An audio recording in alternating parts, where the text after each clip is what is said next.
على الصلاة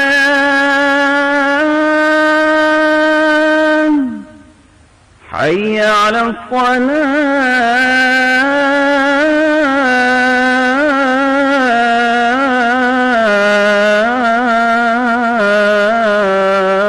الصلاة حي على الفلاح حي على الفلاح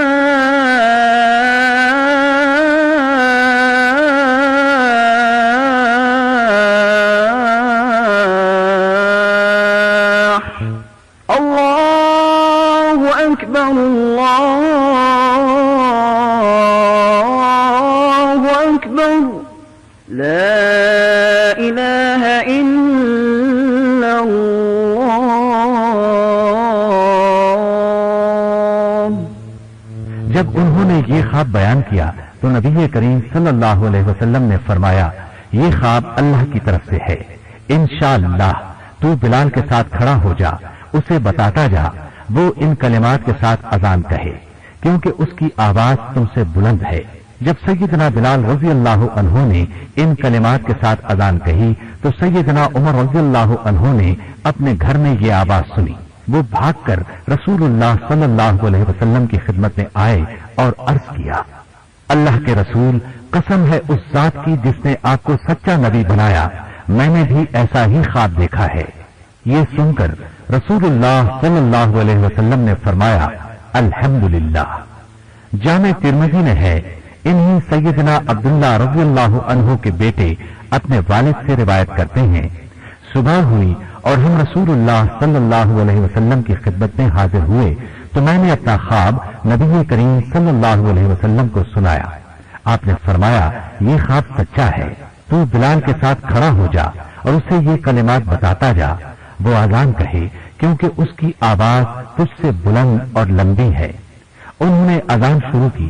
جو ہی سیدنا بلال رضی اللہ عنہ کی آواز سیدنا عمر رضی اللہ عنہ نے سنی، وہ اپنے کپڑے سنبھالتے ہوئے رسول اللہ صلی اللہ علیہ وسلم کے پاس پہنچے اور عرض پرداز ہوئے اے اللہ کے رسول صلی اللہ علیہ وسلم، قسم اس ذات کی جس نے آپ کو سچا نبی بنایا، میں نے بھی خواب میں یہی کچھ دیکھا ہے. اس پر نبی صلی اللہ علیہ وسلم نے فرمایا اللہ کا شکر ہے، خواب کا سچا ہونا یقینی ہو گیا. اب سنیے مدینہ منورہ سے یہودی کیسے جلاوطن ہوئے. یوں تو یہودی ابتدا ہی سے مسلمانوں کے خلاف تھے، مگر غزوہ بدر میں مسلمانوں کی عظیم الشان کامیابی کے بعد ان کی دشمنی میں بہت اضافہ ہو گیا اور وہ مسلمانوں کے خلاف سازشیں کرنے لگے. مثلا بنو نذیر کے سردار سلام بن مشکم نے کفار کے سردار ابو سفیان کو 200 جنگجوؤں کے ساتھ مدینہ منورہ میں داخلے کے سلسلے میں مدد دی. اس کی میزبانی کی اور مسلمانوں کی جاسوسی کے لیے اپنے آدمی بھی بھیجے. ابو سفیان نے اس کے ہاں ایک رات گزاری. پھر اس نے اپنے ساتھیوں کی مدد سے مسلمانوں کے ایک باغ پر حملہ کیا، وہاں 2 انصاریوں کو شہید کیا اور دوسرے باغوں میں آگ لگا کر واپس بھاگ گیا. رسول اللہ صلی اللہ علیہ وسلم کو پتا چلا تو آپ نے ان کے تعاقب میں کچھ مسلمان بھیجے، مگر ابو سفیان اور اس کے ساتھی اپنی جانیں بچا کر بھاگ نکلے. جلد بازی میں انہوں نے اپنی سواریوں پر لدے بہت سے ستو راستے ہی میں گرا دیے. وہ مسلمانوں کو بطور غنیمت حاصل ہوئے. یہ واقعہ اسلامی تاریخ میں غزوہ سویق کے نام سے مشہور ہے. سلام بن مشکم کی اس غداری کے باوجود رسول اللہ صلی اللہ علیہ وسلم نے اسے کوئی سزا دی نہ بنو نذیر پر حملہ کیا. اس کی وجہ یہ تھی کہ آپ ان دنوں یہودیوں کے ایک اور قبیلے بنو قینقاع کی شرارتوں کے سدباب میں مصروف تھے. بنو قینقاع بہت دلیر اور مالدار یہودی تھے، اس لیے رسول اللہ صلی اللہ علیہ وسلم نے مناسب سمجھا کہ پہلے ان سے نپٹا جائے.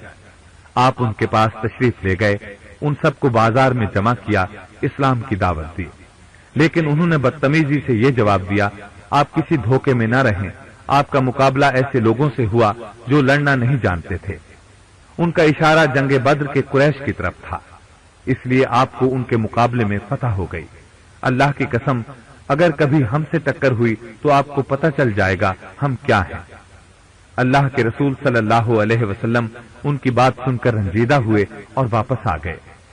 اس کے تھوڑے دنوں بعد ایک مسلمان عورت ان کے بازار میں گئی، انہوں نے اس کے کپڑے کا کنارہ شرارتاً کسی چیز سے باندھ دیا، وہ اٹھنے لگی تو ننگی ہو گئی۔